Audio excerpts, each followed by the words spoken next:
Hyderabad Gachibowli police station పరిధిలో kidnap కలకలం రేపింది. ఒకే కుటుంబానికి చెందిన 3 పిల్లలు కిడ్నాప్ యత్నించారు. అయితే కొండాపూర్ మజీద్ బండలో ఓ ప్రైవేట్ స్కూల్కి వెళ్లేందుకు ఆటో బుక్ చేసుకుని పిల్లలు వేచి చూస్తున్నారు.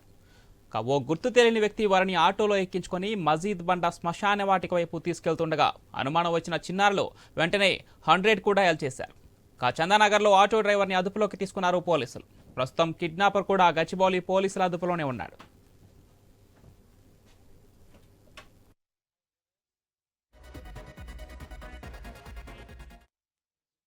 బడికి వెళుతున్నాం వాళ్ళని ఎవడో ఒకడు దుండగుడు ఆటోలో వెళ్తున్నప్పుడు ఫాలో అయినాడు మా పిల్లలను.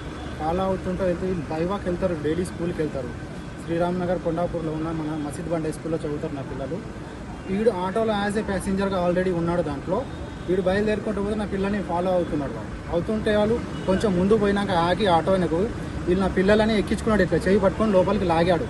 అప్పటికే మా చిన్న బాబు ఉన్నాడు. అతను ఏ అంకుల్ ఎవరు మీరు ఏంటంటే అతను లోపలికి చేయి పట్టుకొని గుంజుకున్నాడు. ఆటో ఆయన పాపం ఆయన మాకు హెల్ప్ చేశాడు. ఆయన అప్రమత్తం ఎప్పుడే ఎంబటే ఆయనకు అతన్ని గల్లా పట్టుకొని అడిగారే పిల్లల స్కూల్ ఇక్కడ కదా, ఇక్కడ ఎందుకు తీసుకెళ్తున్నాం అని అనగానే కానిస్టేబుల్ ఆయన ట్రాఫిక్ ఆయనకు చెప్తే అతను ఎంబడే 100 నంబర్కు డయల్ చేస్తే అతను పోలీసు వాళ్ళు అక్కడ నుంచి వచ్చారు. అతను వచ్చి తీసుకెళ్ళిపోయారు. మా పిల్లలు పొద్దున స్కూల్కి బడికి వెళుతున్నాం కావాలని.